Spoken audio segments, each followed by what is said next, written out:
Oh! Oh my God.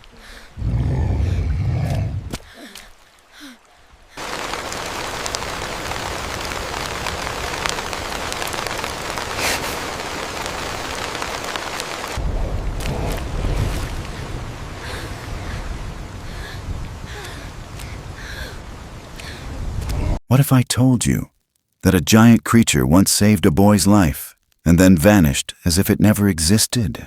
12-year-old Tate was sent to live with his grandfather deep in the Arkansas woods. One stormy night, he heard heavy breathing and dragging sounds circling their cabin. The next morning, he found broken saplings, deep footprints, and reddish-brown hair tangled in tree bark. But the creature wasn't a threat. It was bleeding, arm shattered, leg torn. And Tate, trembling but brave, cleaned its wounds, wrapped them, and named it Russet, for the rusty red shine of its fur in sunlight. Bigfoot isn't just folklore. It trusted, it remembered, it cared. This story comes from the real journal of a retired forest worker. Every trail, every clue, it checks out. In this film, you'll witness a boy and beast form a wordless bond. A wounded giant fend off a bear with nothing but its roar and a goodbye that made millions cry. Tate nearly drowned in a flash flood. Russet, injured and limping, dove in, dragged him out, held him close like family. Before leaving, it gifted them wildflowers, fresh fish, and a stone shaped like a heart. Skip this video, and you'll miss proof that even monsters can love. The dirt road bent like a crooked finger through the edge of the Ouachita forest, still slick from the afternoon drizzle. Evening light filtered soft and low, caught in the last gold of spring. A cedar waxwing flashed across the windshield as the truck slowed near the bend, tires kissing the wet gravel. Tate sat stiff in the passenger seat, his backpack on his lap, boots still crusted from the Greyhound station back in Little Rock. He didn't say much, but he noticed everything. The way the pines leaned inward, like they'd been watching for years. The hush in the trees that wasn't quite silence. And beside him, the old man didn't talk either. Just drove with both hands on the wheel, jaw working behind a silver beard. The air smelled like wet bark, oil, and the first bruising of summer heat. The truck came to a full stop where the road ended, where forest took over. Just ahead, tucked in behind dogwood and redbud thickets, stood the lopsided cabin. It wasn't much, but it held its place in the world. Smoke curled faint from a stovepipe. The door leaned, and moss climbed the rock pilings like it wanted to lift the place back into the woods. A canvas tarp flapped slow on the side where the shed used to be. "You'll carry that in," the old man said, motioning to the pack. "And don't slam the door. Sound carries out here." Tate nodded once. When he stepped out, the earth sank soft beneath his feet. The ground smelled richer than city dirt, thicker, alive in a way he couldn't put words to. He looked up at the trees, towering close, and felt small. They didn't talk about why he was there. That part had already been handled by phone calls, paperwork. His mom's voice strained and tired. They said this summer would teach him structure and responsibility. But all he could feel now was the quiet between him and the old man, his grandfather, who hadn't called him by name yet. Inside the cabin, the air was warm with stove heat and old wood. No electricity, just the steady flick of an oil lamp casting smoke-stained yellow on the pine plank walls. A small kettle sat on the blackened stove, whistling soft. The only sound besides the faint hum of frogs waking outside. The old man poured boiling water into 2 enamel cups, tossing in a few crushed leaves from a tin marked mint. He handed one to Tate without a word, and sat across from him at the rough wooden table. On the far wall, a hunting knife with a carved cedar handle was stuck deep into a timber beam. Nearby, a worn flannel shirt hung on a peg. But what caught Tate's eye was the cloth pinned neatly outside on the porch. An old handkerchief, pale blue with stitched edges, swaying just slightly in the breeze. It hadn't been touched by rain, like the wind knew to keep it dry. "You'll hang your food up every night," the old man said finally. "High, past reach. Not just bears out here." Tate glanced toward the window. Beyond it, the forest pressed close, already blue with dusk. "Come on, I'll show you." They stepped out into the damp, where the smell of moss and old smoke settled low to the ground. The man moved slow but sure, pointing with the end of a walking stick toward a crooked pine a few yards off. From its limb, an old canvas bag hung high with twine looped over a branch and tied to a stake in the ground. "You feel it in the air first," the old man said, tapping the side of his nose. "Smell, then listen. The woods don't lie, but they don't give away easy either. You gotta earn their trust." Tate nodded again, unsure if it was advice or warning. Back inside, supper was dry bread with honey and half a boiled egg. The old man chewed slow, watching the lamp flicker. The sound of the forest outside was changing. The soft whir of insects rose like static, layered with sharp calls from tree frogs. Somewhere in the distance, wood knocked wood. A branch, maybe, but too even, too steady. "Now hush," the old man whispered, lowering the lamp wick until the flame smoldered. "Learn to listen to the dark." Tate sat still, breathing through his nose, letting the night pour in. The frogs fell silent all at once. In the quiet, something moved. It wasn't loud, just present, like a thought too big for words, a dragging sound, slow, heavy, across the pine needles. Then it stopped. The boy looked to the wall, thin planks and gaps where the wood had dried and pulled away over time. Through one narrow slit, he saw black. But not the black of night, not shadow. A shape. It passed low, a breath away from the wall. Massive, upright. Shoulders heaving slow, not from aggression, but weight. Then it paused, right outside. Tate's heart knocked inside his chest. But he didn't move. Couldn't. The old man placed a firm hand on his shoulder. Didn't speak. Just held still with him, both of them watching. Breathing shallow. A shift in the dark, then silence. The thing didn't enter, didn't touch the wall, just lingered, like it was listening. Then the dragging sound again, slow, receding, vanishing into the hush of frogs just beginning to call once more. They sat in silence a long time after. Neither touched the lamp. The old man's hand stayed on Tate's shoulder until the boy exhaled. Later that night, when the rain came, heavy, steady, beating on the tin roof like distant hoofbeats, Tate lay on the narrow cot, eyes open, listening. Not afraid exactly, but not easy either.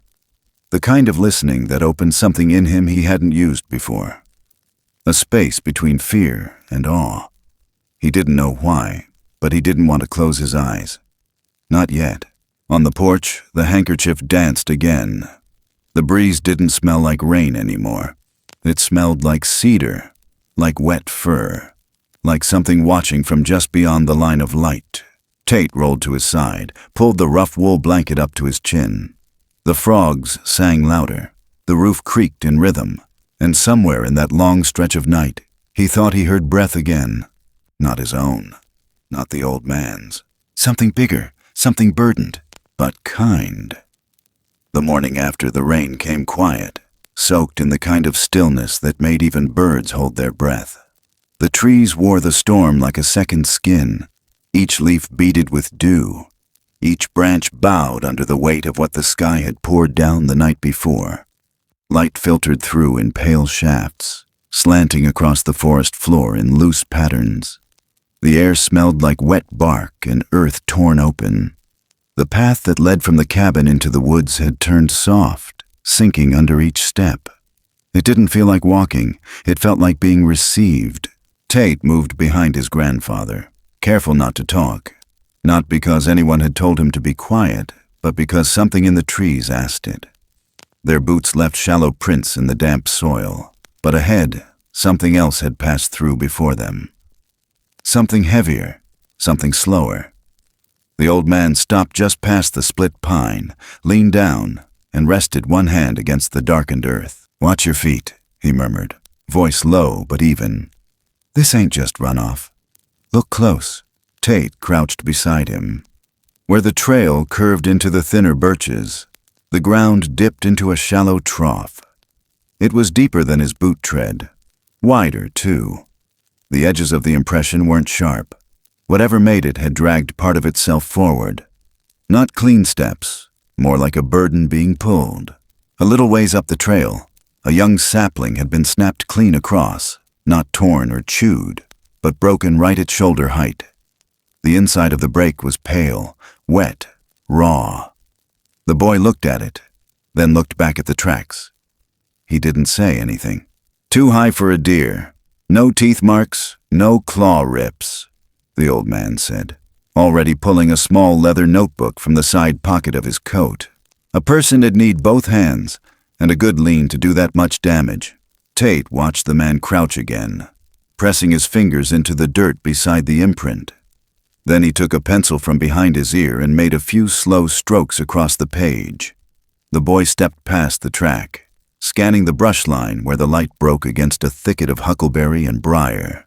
His gaze caught on something bright caught in the bark of a chestnut tree.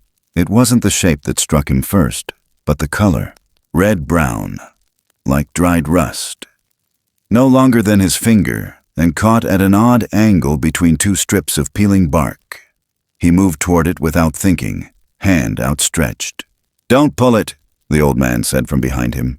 "Look how it's tangled. Watch what nature's trying to teach you." Tate leaned closer. The strand wasn't just caught. It was threaded, wound through a half-torn patch of lichen like it had been moving low to the tree, brushing hard enough to snag, but not enough to stop. The fiber gleamed slightly where the morning light touched it. It was hair, but not animal. Not quite. Too coarse for deer, too long for raccoon.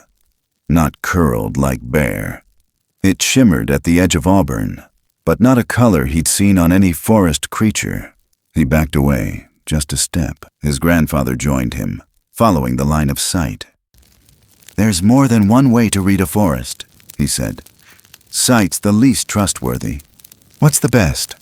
"Smell, wind, and guilt, if you've got any." The boy turned toward him. "Some things pass through and leave nothing," the old man continued. "Some things leave too much." He didn't explain further, just moved up the trail again. Quieter now. His boots landed with intention. It wasn't just curiosity anymore, it was reverence. The forest shifted as they went deeper. Pines gave way to hickory and chestnut oak. The trail narrowed, swallowed by a wash of fallen leaves turned dark from the rain. The canopy thinned in places, letting shafts of pale light cut across the ground like loose thread. Everything smelled damp, metallic. Somewhere off to the east, a woodpecker rapped, fast and light. But the sound felt wrong somehow, repetitive, like it was trying too hard to be natural. They came to a low clearing, barely more than a dip in the terrain. At the edge, where stone met earth, a patch of moss had been scraped clean. From a distance, it looked like a deer bed. But up close, it was something else entirely. A long furrow dragged through the moss and pine needles, down into the underbrush. Whatever had passed had lost its balance or dropped low. The scrape was too deliberate to be chance, too fresh. At the far end, where the trail dipped toward a shallow runoff creek, there was something else, a faint color, dark against the pale rock. Tate walked ahead slowly, boots careful not to disrupt the marks. It was blood, not much, just a small splash across the stone, thin, like something already fading. But the red was still too vivid for it to be old. And the shape of it, spread like a fan, not a spill, meant movement, like something had flinched or twisted. Tate looked back at his grandfather, who was staring at the track behind them, not the blood. His face had gone still in the way that meant he wasn't just seeing what was in front of him. He was seeing something else, something long ago. The boy stood quiet until the man finally spoke. "I used to help cut these woods," he said, not moving. We'd blaze paths through places hadn't seen boot leather in 50 years. Didn't matter what was there. Orders were orders. Had to make it through by July. For fire safety, for expansion, for efficiency. He said the last word like it tasted bad. First week we saw tracks. Big ones. Thought it was a black bear. Second week half our food went missing. Third week the radio started picking up whispers. Tate felt his stomach tighten. Fourth week I saw it. The boy waited. Didn't scream. Didn't run. Just stood there. It was at the edge of the site, watching, like we'd kicked over a nest, and it was trying to decide whether to forgive us. He finally turned, eyes sharp again. That was the last summer I took that kind of job. Neither of them spoke for a long moment. Then, quietly, the old man knelt near the blood, touched the stone with 2 fingers, and sniffed. Not human, but not just animal either. He stood, wiped his fingers on a kerchief he kept in his back pocket, and pointed to the far end of the furrow. The drag mark disappeared into thick underbrush. Beyond that, a silt bank led down to a narrow rocky creek. I reckon it's hurt, but still moving. Tate nodded. His eyes stayed fixed on the place where the foliage had been bent, not broken, as though something massive had pushed through without the will to destroy. His grandfather motioned for them to go back, for now. Let it be. There's power in waiting. You rush into the woods, you lose your place in the story. As they turned, the wind shifted. A faint scent caught in Tate's nose. Wet fur, iron, and something warmer underneath. He didn't mention it. He just carried it with him, like the memory of breath too close in the dark. Back at the cabin, the porch light was off, as always. The handkerchief still hung outside on the nail, just where it had been. Untouched, as if the storm hadn't dared blow that far. The boy lingered a moment before going inside. His hand hovered near the cloth but didn't touch it. He looked at the trees beyond the clearing. They looked back. In the distance, something moved again. It didn't crash, didn't roar. It simply pressed its weight against the world, slow and tired, and vanished once more between the trees. Under a low sun that filtered sideways through the trees, the boy returned to the creek where the drag marks ended. He stepped lightly, boots sinking into softened moss. Yesterday's rain had washed the world clean, but the forest held the scent of something old and aching. A hush clung to the air. No bird call, no wind. Just the whisper of water over stone and the wet hush of his breath. He carried a small metal tin wrapped in a rag, tucked under one arm. In his other hand, a bundle of clean cloth, folded twice. A willow branch trailed from his pack, stripped smooth with its ends carved to a gentle bend. The old man had watched without asking questions as he packed the items. Just nodded once and said, "Don't be careless. That kind of silence out there means it's watching." Tate crouched by the riverbank, hands steady despite the tight pull in his chest. There, half in shadow, half in sun, the creature lay like a broken statue tipped to one side. It hadn't moved since dawn, not far from where they'd followed the trail of blood. Not hidden, not exposed, just there. Its chest rose slow and shallow, its back pressed to a cool shelf of stone, one arm curled tight against its torso, the shoulder badly disjointed. The other leg bent in a wrong kind of angle at the calf, swollen dark. A flap of muscle split open at the thigh, edged in dried mud and blood, still oozing where the scab hadn't held. He could smell it now, raw and metallic, like wet iron and earth. It didn't look at him, didn't growl or shift. He knelt beside the creek, just beyond reach, and filled the old tin with water. Steam coiled upward as he poured it carefully into the kettle he'd brought. The boy struck a match, shielded the flame with his hand, and lit the base of a small camp burner the old man had once used for trapping. A low hiss, then quiet. As the water warmed, Tate opened the metal first aid kit, took out the iodine vial, and measured it slowly, adding just a few drops to the water. The liquid turned a soft amber, catching a flicker of light like sap in a jar. Still no sound from the creature. He unfolded a strip of cloth, dipped it into the warmed antiseptic, and wrung it out gently. His hands shook once, then stilled. With one knee pressed to the cool stone, he leaned forward, keeping his breath shallow, not meeting its eye. He began with the thigh. The gash had crusted in some places, but pulsed slow along the deeper cut. He pressed the cloth against the wound. The creature flinched, but didn't lash out. Just drew a longer breath, as if bracing against a memory. Tate worked slow, keeping his distance. He cleaned around the edges first, careful not to press too deep. Then came the willow brace. He slid it beneath the limb, feeling the heat of its skin even through the cloth. The leg twitched as he wrapped the bandage tight, avoiding the muscle cluster, making sure to leave room for swelling. Then the shoulder. He didn't touch it. That would take more than a boy's hand and a few strips of cloth. But he patted it, gently, rolled up another piece of rag beneath the elbow to keep the joint supported. His mouth was dry. The sun moved higher, casting light across the fur. In places, the hair clumped with dirt and blood.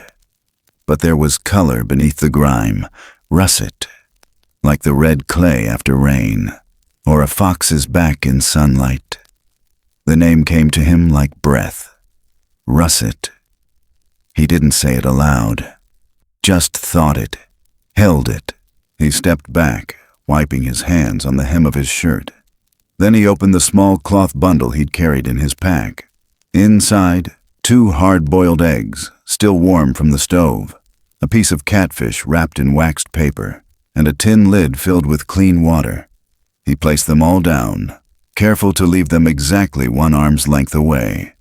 Then he turned his back and sat down on the stone, elbows on his knees, watching the river flow. Minutes passed. A shift, a breath deeper than the rest. Then, slowly, a sound. Not a growl, not a grunt. Just the rough scrape of fur against rock and the weight of something rising, inch by inch. He didn't look, just listened. Then came the softest sound. A touch, not on the food, but on him. A pressure, delicate, unexpected on his wrist. The brush of a single wide fingertip, calloused but light, as if asking permission. Tate didn't move, not even to turn his head. The touch lifted. Behind him, a soft crunch, the crack of shell. A pause, then the wet sound of chewing. The boy closed his eyes. Somewhere above, a crow cawed once and went silent again. The warmth of the sun had reached the stones, and the mist from the creek thinned into nothing.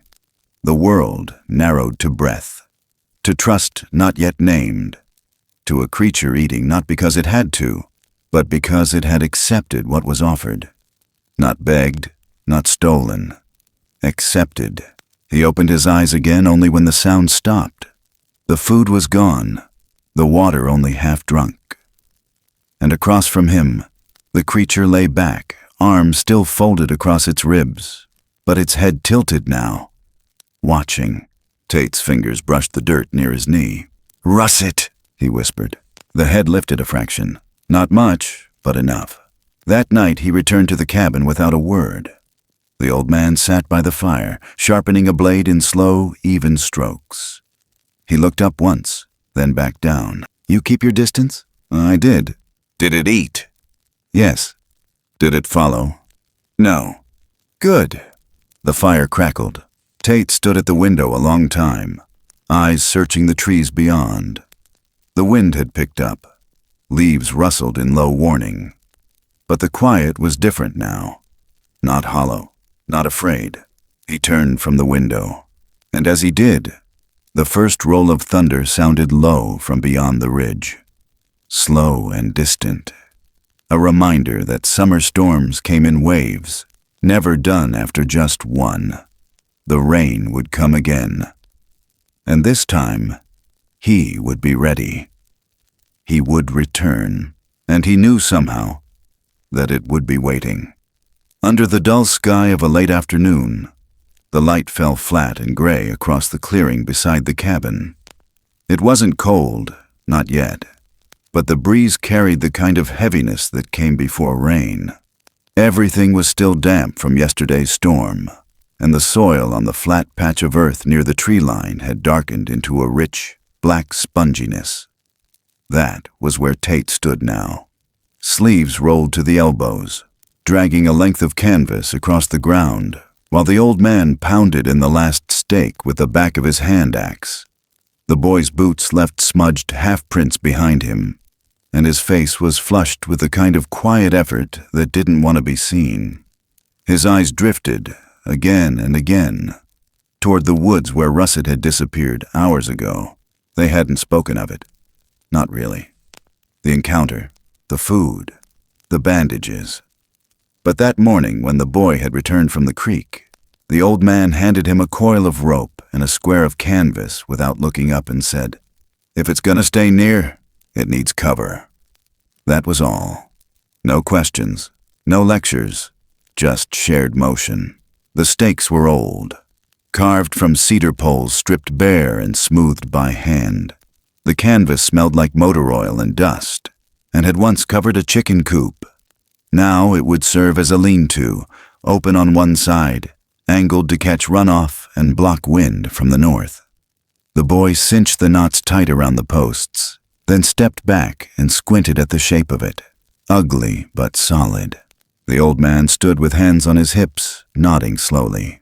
"It'll do." They stood a moment longer, breathing in sync, not speaking. Then a sound, light and deliberate, cracked through the stillness. Not from the brush, from behind. Both turned.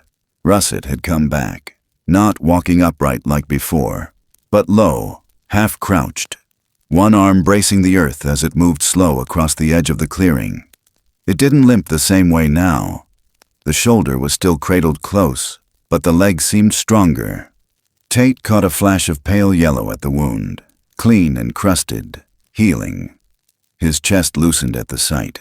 Russet paused near the lean-to, eyes scanning the edges, not looking at them, just the structure. Then down at the canvas, then, finally, up.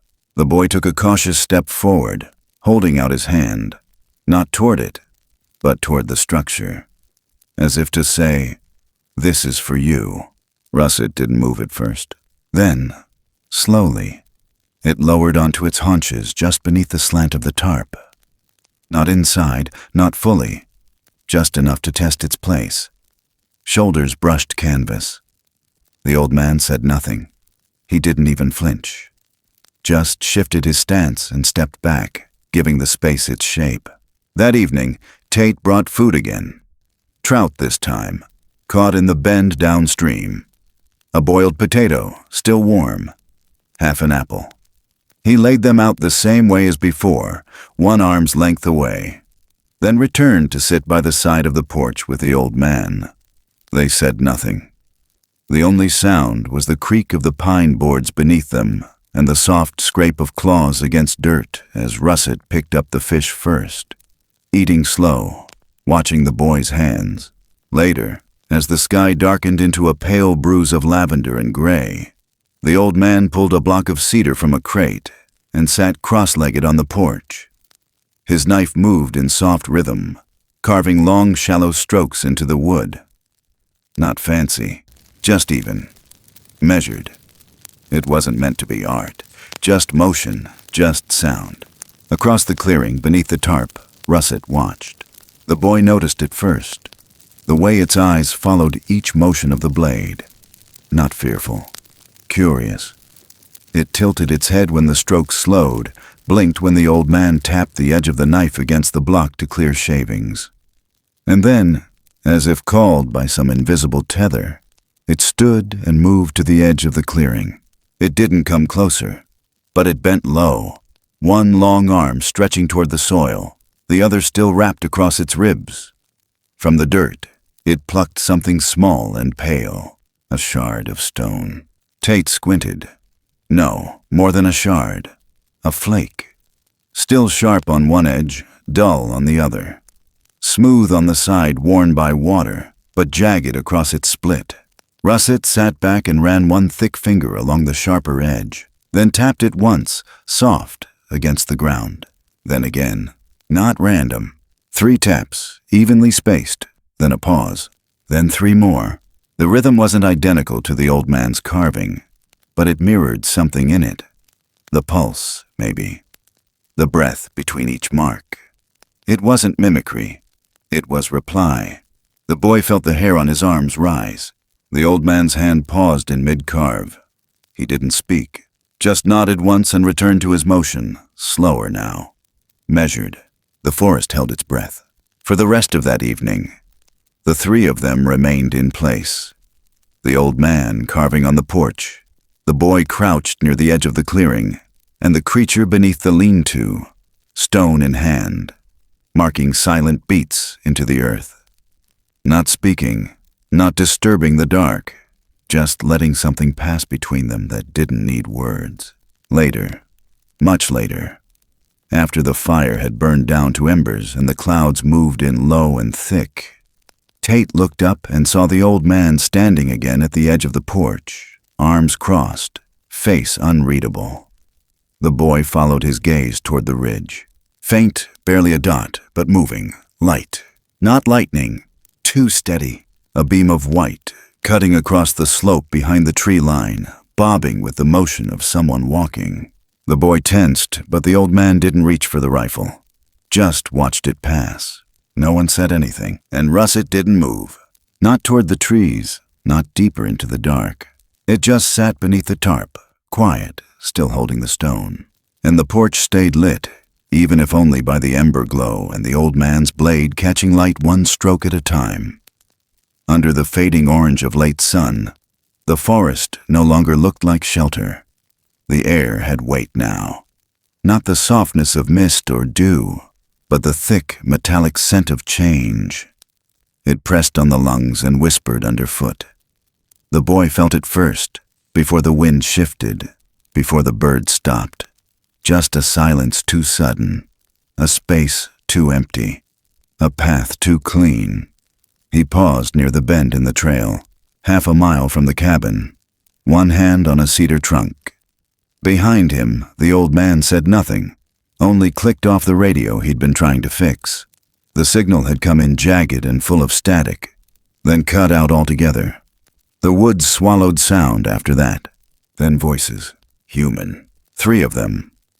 Too loud for their own good, cutting through the stillness like tin cans clanging on the back of a moving truck. The first voice had a sharpness, like someone trying to sound official. The second voice cracked a joke no one laughed at. The third stayed low, steady, almost bored. Tate could hear boots crunching damp leaves and the familiar beep of a cheap GPS trying to recalibrate. He stepped back as they came into view. 3 men in matching vests. Old canvas and reflective tape faded from too many seasons. One held a clipboard with a paper map, smeared and crumpled at the corners. Another swung a faded yellow halogen flashlight, even though there was still daylight. The last had a handheld radio clipped to his chest, the antenna bent and sparking faint bursts of static. The old man raised a hand first, not welcoming, just letting them know they'd been seen. "Evening," the lead man said. "Sorry to drop in unannounced. Forestry survey.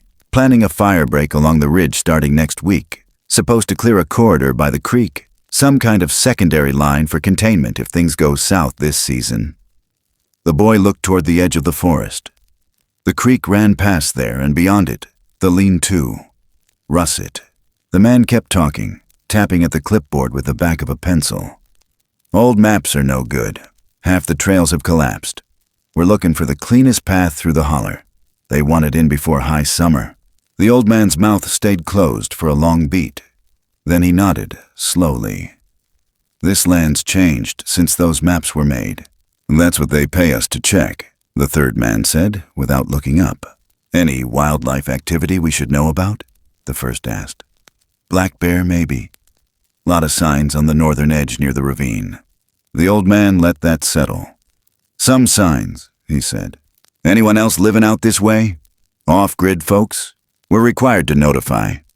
"No one but us." The second man scanned the tree line, squinting. "We'll be through early tomorrow. Got a team meeting us at the southern trailhead. Should be wrapped in 3 days. Tate didn't say a word. He just stared at the man's boots. Mud-caked, the tread filled with red clay. He'd walked where Russet had walked. He'd stepped over places the creature had bled. Then, without warning, the radio on the man's chest sparked again. Static, followed by a high-pitched whine. He smacked it once with the flat of his palm. "Damn thing," he muttered. "Can't hold a signal 10 feet from town." The group turned back toward the trail, mumbling something about elevation and signal towers. Their flashlights clicked on as if rehearsed, cutting beams into the thicket even though night hadn't yet fallen. The boy watched them go until the sounds faded. They didn't ask for water. They didn't ask permission. They just moved through, marking trees with a bright orange blaze carved into bark like open mouths. When they were gone, the boy finally turned to the old man. "They'll see it. Not if we don't let them." That night, long after dusk settled over the trees, a different presence stirred near the edge of the clearing. Tate stood by the kitchen window, staring into the dark. The lantern burned low, just enough to paint the walls gold. Outside, the lean-to sat quiet. He could just make out the shape beneath it, still, steady. But something else moved beyond that. Something black, shifting. He opened the door before he even knew why. A shape paced along the fence line. Massive, four-legged, black as soot, shoulders high. It didn't move like Russet. It moved like hunger. The boy stepped back instinctively, heart slamming. The bear sniffed the air, rising on its hind legs. The stench rolled in with it, rank, thick, old blood and wet fur. Its nose twitched toward the lean-to. Then it dropped to all fours again and took a step closer. Then something happened. From the shadows beneath the canvas, Russet rose. Not fast, not loud, just tall. The bear froze. Russet stepped forward once, shoulders square, arms loose at the sides. Its head tilted down slightly, and from its chest came a sound, not a roar, not a growl. A vibration, deep, low, subsonic. It rolled through the clearing like a buried drumbeat. The bear hesitated, then took one step back, then two, then turned and lumbered off into the trees, as slow as it had come. The boy hadn't breathed until that moment. He looked up, and Russet looked back at him. For the first time, their eyes met in open light, not through a crack, not over a meal, but there, across the space between a doorway and the edge of wildness. The boy lifted one hand, fingers barely apart. Russet didn't move, but it didn't leave. It stayed until the dark swallowed the trees again. And somewhere, faint but sharp, the radio buzzed to life from the cabin wall behind him. Static. Then a voice, clipped and distant. "Survey team, base, return, coordinates." Then gone. The old man stepped into the room, eyes still foggy from sleep. He looked from the window to the boy, then to the dark beyond. "They're coming early," he said, and Tate nodded, the weight of the moment already settling deep in his chest. He looked back at the lean-to, now empty again, and the orange blaze on the bark far beyond. The map wasn't wrong, but the forest had made a new line, and Russet was standing on the other side of it. Under the half-light of dawn, the cabin walls breathed damp with the weight of the storm pressing in. Rain had come hard in the night, the kind that didn't fall in sheets but clung like a second skin. Slow, relentless, whispering through the trees as if it meant to carve them smooth. It hadn't stopped, just changed form. Now it drifted as mist, low and thick, curling around the roots like smoke rising from the earth itself. The world was hushed, all edges softened. Tate moved through it as if walking in a dream, the metal pail in his hand tapping gently against his knee, his boots finding their rhythm without thought. The creek was swollen, wider than it had been the day before, the edges frothing against the mossy banks. What had been a gentle stream was now a ribbon of chaos, fast, dark, filled with debris. He stood at the edge, blinked back the drizzle stinging his eyelashes, and knelt to dip the pail into the rush. Cold bit his skin where the spray touched it. The current pulled, stronger than it looked. He leaned forward a little more. That's when it gave. The stone under his left boot slid. Just a twitch, but the rain had made it slick. Ribs of green algae curled beneath his foot like wet threads. He lost balance before he understood what was happening. His arms pinwheeled once. The pail hit the water and spun out of sight. Then his heel found nothing. The world tilted, and he went in. The cold knocked the air from his lungs. Not freezing, but close. The current took him sideways, not under, but it was enough. He hit something hard, a root, a rock, felt bark scrape his ribs as he twisted. Then again. Water filled his nose, his ears. He clawed upward, mouth open, but it only got him more of the creek. He reached for the bank, missed, reached again, slipped. Panic bloomed behind his eyes. Then, a shape, rushing down the bank. Not a man. Too fast. Too wide. The blur of red-brown fur, wet and slick against the pale morning. Russet. The creature didn't roar, didn't pause, just dove straight in. The impact was thunder without sound. Water surged up around them as it hit the current, arms sweeping out like wings. It caught the boy mid-twist, one arm curling around his chest. The other reached for something, anything. It found a root, thick and tangled, jutting from the bank like a hand offered. Fingers dug in. Legs kicked against the silt. The water didn't let go easy, but it let go. Bit by bit, they surged sideways, caught a shelf of rock, slammed into it, then rolled together in a splash of limbs and bark and breath. The creature hauled itself first, dragging the boy with it, arm wrapped tight. It didn't drop him, not even when they were clear, not until they were on dry ground again, soaked and coughing. Then, gently, it laid him down. Tate gasped, rolled to one side, coughed up creek water and air in sharp, broken bursts. His chest heaved like a bellows. He blinked up through the drizzle. His lips were blue, but he was breathing. Russet crouched beside him, back humped, long arms supporting its weight. Its chest rose and fell in silence. Its side was bleeding again.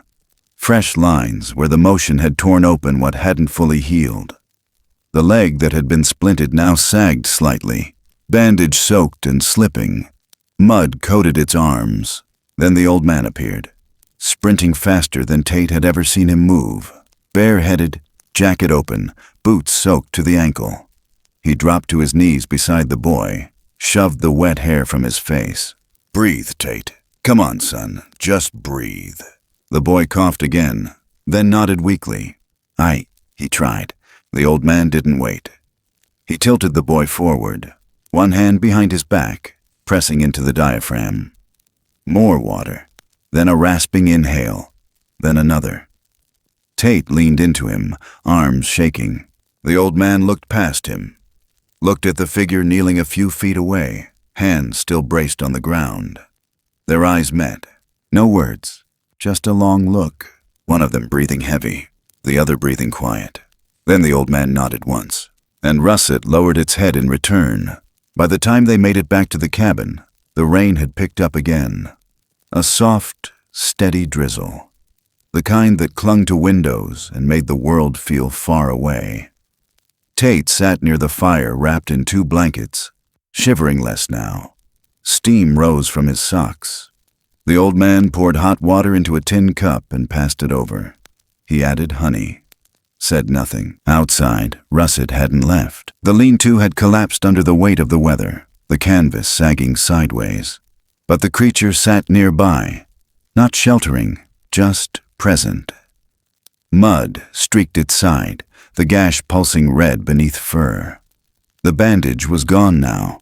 A few pieces of willow still clung to its leg. It didn't lick the wound. It didn't hide. The old man stepped onto the porch with a clean cloth and iodine. He moved slow. No sudden motions, no dominance. When he reached the edge of the porch, he stopped, held out the cloth in both hands. Russet didn't take it. But it didn't back away either.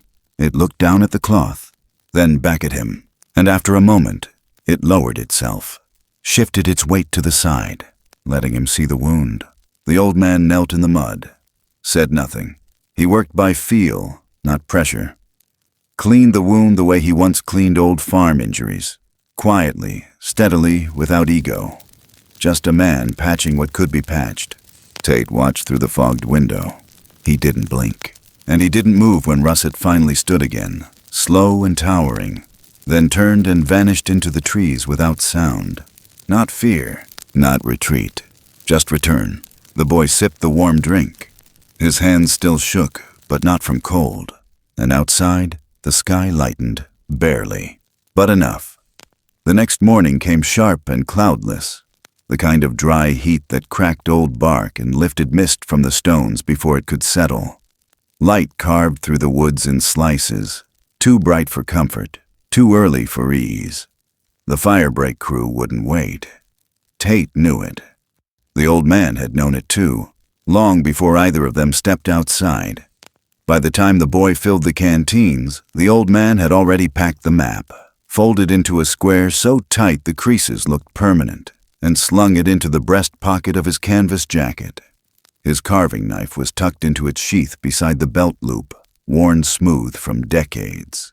He wore a sun-bleached cap, pulled low, not the kind for greeting neighbors, just the kind you wore when you didn't want to be read. They didn't tell Tate to stay behind, but he stayed anyway.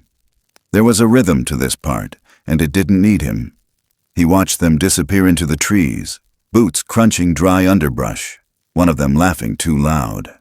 The sound felt wrong against the forest, like tin scraping against bone. The old man led them slow, slower than necessary, pausing often, pretending to check his bearings, pointing to landmarks that meant nothing, rocks, tree clusters, imaginary markers. The men didn't question him. Why would they? He looked the part, knew the slope of the land better than their GPS, and he moved with the quiet of someone who'd buried too many things to bluff. He took them south first, then east, then back again. Circles hidden inside angles. Time stretched long between clearings, and all the while, his blade moved. When they weren't looking, he used it to make the blazes, not the ones the forestry men had in mind. The blaze on a tree was supposed to be clean, exposed, deep enough to shine pale through the bark so it could be seen from 20 yards. His weren't. They were shallow, camouflaged. A flick of bark here, a thin score there, high where the men wouldn't notice. Off pattern, intentionally misleading. A breadcrumb trail into confusion. By midday, sweat ran down his back and the men had started to complain. The map didn't match. The radio cut in and out. The ridge they were aiming for had vanished into a series of gullies that weren't marked. The second man checked his GPS and swore when it froze on a blank screen. The third man pulled out a folded topo chart, turned it twice, muttered something about elevation. The light had shifted now, and nothing looked the same. The trees all leaned in just enough to blur the line between where they'd been and where they were going. By the time they hit the stone wash, flat and dry and wide as a riverbed, the men had stopped talking. The old man looked up, squinting into the light. "This where you meant to be?" One of them shrugged. "Might as well be. We're losing time," another muttered. "Let's mark it and come back tomorrow. We'll set flags from the road instead." The old man said nothing. He just stood still while they snapped a few photos, stuck a piece of orange tape around a branch too thin to hold it, and turned back the way they came. He didn't guide them now. He didn't need to. They moved faster on their own, legs eager to get back to the truck, eyes fixed on the trail in front of them. They didn't notice when the old man peeled off. He stepped sideways into a thicket of fern, moved downhill on a different path, one worn by memory and instinct, not compass points. When he emerged near the clearing, he paused at the edge of the trees. The lean-to had been rebuilt, taller this time, reinforced with 2 new branches laid crosswise along the top. The canvas had been pulled taut. A pile of dry moss lined the ground beneath. The fire ring had been swept clean, the old fish bones buried. Tate sat nearby, barefoot in the grass, sketching lines into a scrap of bark with the tip of a nail. He looked up when the old man stepped into view. "They find what they wanted?" the boy asked. "They found a place," the old man said. "Not the right one." They stood in silence a moment longer. Then Tate pointed. At the base of the porch, right beside the lowest stair, lay a slab of flat stone, rough, square, weathered. But the surface had been marked. 3 shapes, crude but clear, one large, one small, one with a walking stick. The lines weren't deep, but they were deliberate, carved with something harder than bark. The edges still flaked. A rhythm to the marks, careful, spaced, like the whittling from days ago. The old man knelt beside it, fingers brushing the grooves. His thumb followed the shape of the figure with the stick. Not a drawing, a memory, etched in stillness. Not for them to find, but for them to understand. Beside the stone, folded with unnatural precision, lay the handkerchief, the blue one, the one that had always hung on the nail outside the porch, catching rain and wind and the last of summer's light. It hadn't been moved in years, not since before Tate was born, not since the woman who had embroidered its edges had passed, years before the boy ever stepped foot on this land. And yet here it was, folded, clean, no leaves, no dirt, no sign of drag or disturbance. Placed.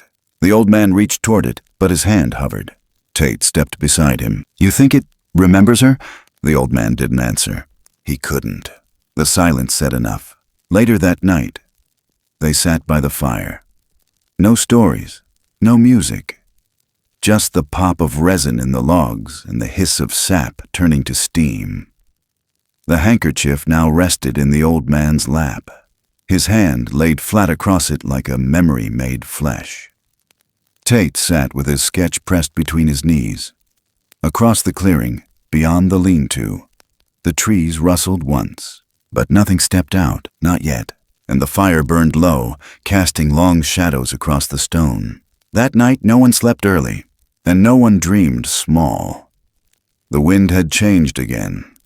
You could feel it in the way the leaves moved, not in frenzy, but with meaning. Slow turns, wide arcs, the kind of movement that held its breath. Morning light slanted soft through the canopy, catching tips of red and yellow just starting to show at the edges of the oak and maple. The trees were changing coats. Summer had slipped, quiet and sudden, into something else. Autumn had arrived, not with thunder, not with frost, but with color, with silence, with endings that didn't ask permission.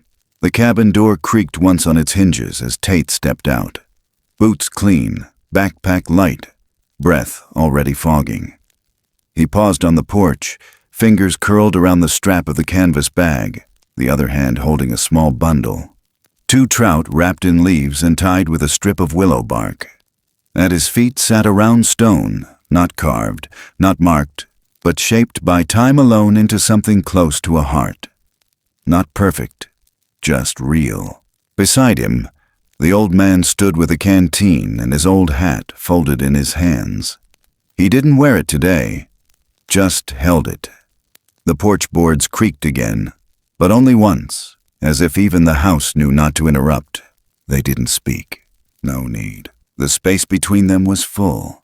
At the edge of the clearing, near the spot where moss gave way to gravel, someone, or something, had left a gift of their own.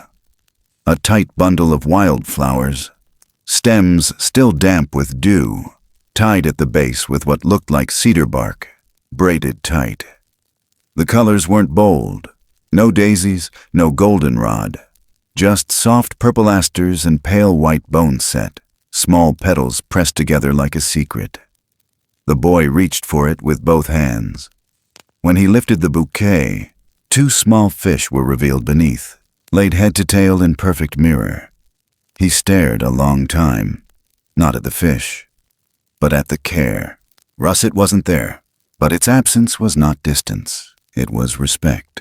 The old man knelt slowly, fingers brushing the fish, then the ground. "He knows we're leaving," he said. Tate nodded. He opened his bag, unzipped the front pouch, and placed the heart-shaped stone inside. No one told him to. He just knew. As they walked the trail out, boots crunching soft against fallen leaves, the forest didn't resist. It didn't hold them back. It opened like a breath finally exhaled. The boy looked up once, caught a glimpse of red overhead, maple branches stretching wide, the early leaves like scattered flame. Every now and then, a bird called from deep within the hollow, sharp but not startled. The forest wasn't watching. It was remembering. Near the halfway mark, the trail curved wide around an outcrop of stone and narrowed again, just before the last dip toward the road. Tate slowed, looked back. Behind them, nothing moved, but he could feel it, just past the line of sight. Not menace, not fear. Just the weight of a bond that hadn't asked for itself but had taken root all the same. The old man stopped too, turned his head just enough to catch the shift in the boy's breath. "You saw it," he said, not a question. Tate didn't answer right away. His hand moved to the top of his pack, where the stone rested, warm from sun and movement. "I saw it." The old man smiled. Barely. Just the corners of his mouth tightening before releasing again. "You keep it gentle," he said. "Whatever it is now, keep it that way." Tate nodded. They kept walking. At the road, the truck waited. It hadn't been used in days. Dust soft across the windshield. Needles gathered along the hood. Tate climbed into the passenger seat and rested the bouquet on the dash. The fish would go in the cooler. The stone would sit on his windowsill. None of it would ever be explained. Not fully, but none of it would be forgotten. As they pulled onto the gravel road, tires bumping over ruts made by water and time, the forest narrowed behind them, folding into itself. Not closing, just settling, like a book without a final page.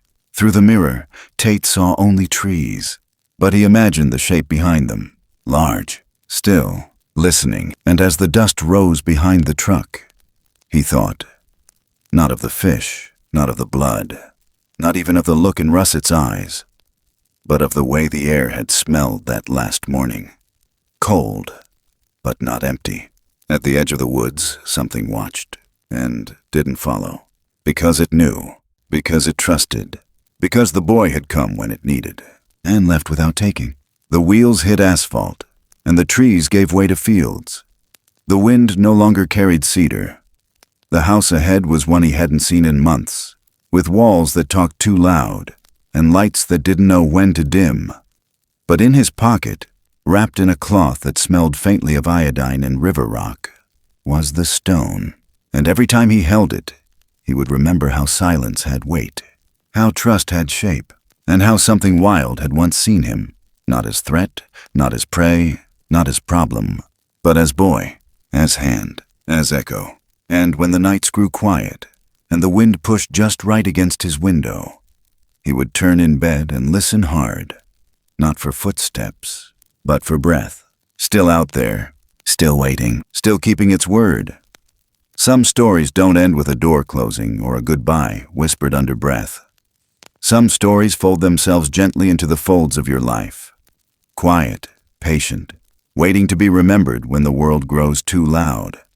And when you do remember, it doesn't come back with shouts or fanfare. It comes back like a breeze through tall grass, like the hush of leaves turning red, like a slow breath that steadies your heart. Because sometimes, the most important things we learn don't come from words or warnings. They come from silence, from stillness, from watching something wild choose not to run. They come from moments where fear and kindness sit across from each other and neither flinches. Where you don't conquer what you don't understand. You simply choose to be gentle with it, to meet it where it stands. This story is a reminder that trust isn't owed. It's offered, slowly, carefully, through actions, through patience, through the way you carry yourself when no one's watching.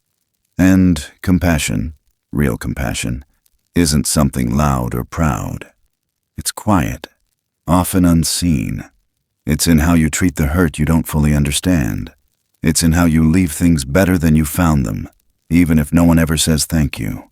There's a kind of grace in choosing not to disturb what is sacred, in standing at the edge of someone else's world and not stepping in just because you can.